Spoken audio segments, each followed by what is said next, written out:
இப்போ நீங்க பாக்குற அந்த சிக்கலான வரைபடம் இருக்கே, இது வெறும் வேதியியல் கோடுகள் மட்டும் இல்ல, இது ஒரு புதிய மருந்துக்கான ஒரு ப்ளூ பிரிண்ட்.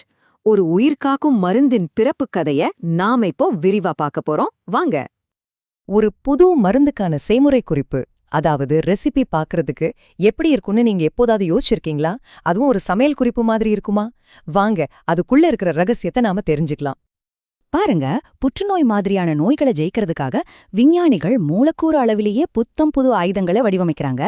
நாம இன்னைக்கு பார்க்க போற இந்த வரைபடம் அப்படியான ஒரு சக்தி வாய்ந்த மூலக்கூறை உருவாக்குறதுக்கான ஒரு ஸ்டெப் பை ஸ்டெப் கைடு தான். இதுதான் அந்த முழுமையான வேதியியல் வரைபடம். பார்க்க கொஞ்சம் மிரட்டலா இருக்கலாம், ஆனா பயப்படாதீங்க. இதை நாம படிப்படியா உடைச்சு ஒரு புதிரை விடுவிக்கிற மாதிரி சுவாரஸ்யமா புரிஞ்சுக்க போறோம். சரி, இப்போ நம்ம கதையோட ஹீரோவை அறிமுகப்படுத்த வேண்டிய நேரம் வந்தாச்சு.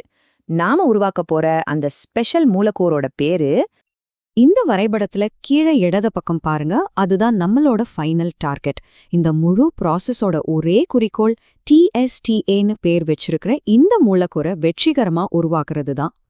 அப்போ TSTA-ன்னா என்ன? சிம்பிளா சொல்லணும்னா, இது ஒரு புத்தம் புது பொருள். இதுக்கு புற்றுநோயை எதிர்த்து இதால சண்டை போட முடியுமான்னு டெஸ்ட் பண்றதுக்காகவே பிரத்யேகமா உருவாக்கப்பட்டது. ஒரு நம்பிக்கையோட விதைன்னு கூட சொல்லலாம். சரி, வாங்க இதை எப்படி உருவாக்குறாங்கன்னு பார்க்கலாம். நம்ம முதல் ஸ்டெப் இந்த மூலக்கூறோட மையத்தை, அதாவது கோரை உருவாக்குறது. ஏன்னா ஒரு ஸ்ட்ராங்கான பில்டிங்க்கு ஒரு நல்ல ஃபவுண்டேஷன் ரொம்ப முக்கியம் இல்லையா? இத ஒரு லெகோ செட் மாதிரி நினைச்சுக்கோங்க. முதல் ஸ்டெப்ல என்ன பண்றோம்? 2 ஸ்டார்டிங் பீஸை ஒன்னா சேர்க்கிறோம்.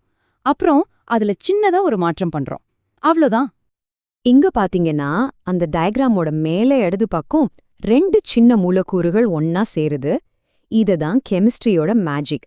சரியான பொருட்களை சரியான விதத்துல ஒன்னு சேர்க்கறது. இப்போ அடுத்த ஸ்டெப், இங்க SnCl2 அப்படிங்கிற ஒரு கெமிக்கலை பயன்படுத்துறாங்க. இது ஒரு மாலிகுலர் டூல் மாதிரி நினைச்சுக்கோங்க.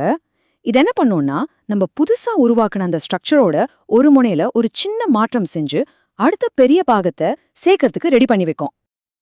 ஆக, இப்போ நம்ம கையில 2 முக்கியமான பாகங்கள் ரெடியா இருக்கு. ஒன்னு, நாம இப்போ உருவாக்குன அந்த கோர் ஸ்ட்ரக்சர். இன்னொன்னு, அதோட சேர்க்க போற ஃபைனல் பீஸ். இப்ப நாம இந்த செய்முறையோட கிளைமேக்ஸ்க்கு வந்துட்டோம். இதுதான் ஃபைனல் ஸ்டெப். இங்கதான் நம்ம உருவாக்குன 2 பெரிய பாகங்களும் ஒன்னு சேரப் போகுது. பாருங்க, நாம செஞ்ச அந்த கோர் ஸ்ட்ரக்சரும் அந்த புது பீஸும் ஒன்னா சேர்ந்து நம்மளோட இலக்கான TSTA மூலக்கூறு உருவாகுது. இதுதான் கெமிஸ்ட்ரியில அந்த யுரேகா மொமெண்ட். சரி, ஒரு மூலக்கூறை எப்படி உருவாக்குறதுன்னு பார்த்துட்டோம். ஆனா ஒரு நிமிஷம், இதை ஏன் உருவாக்கணும்? வாங்க, அதோட நோக்கத்தை தெரிஞ்சுக்கலாம். மறுபடியும் அந்த முழு டயக்ராம பாருங்க. ஆனா இந்த தடவை நம்மளுடைய வெற்றி சின்னமான TSTA-வை சுத்தி ஒரு வட்டம் இருக்கு பாருங்க. இதுக்கு என்ன அர்த்தம்? நம்ம ப்ளூ பிரிண்ட் இப்போ ஒரு நிஜம். ஆமா, லேப்ல ஒரு புது மூலக்கூறு பிறந்திருக்கு. ஆனா ஒரு மூலக்கூறை உருவாக்குறது பாதி கிணறு தாண்டின மாதிரி தான். உண்மையான டெஸ்ட் இனிமே தான் ஆரம்பிக்க போகுது. இந்த TSTA உண்மையிலேயே Hep-G2, MCF7 மாதிரியான கேன்சர் செல்களை எதிர்த்து போராடுமான்னு சோதிக்கணும்.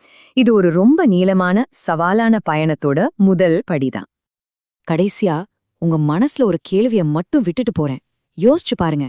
இன்னைக்கு இந்த நிமிஷம் உலகத்துல இருக்கிற ஆயிரக்கணக்கான லேப்கள்ல இது மாதிரி கண்ணுக்கு தெரியாத எத்தனை ப்ளூ பிரிண்ட்டுகள் நோய்களை ஜெயிக்கிறதுக்கான புது நம்பிக்கையா உருவாக்கிட்டு இருக்கும்.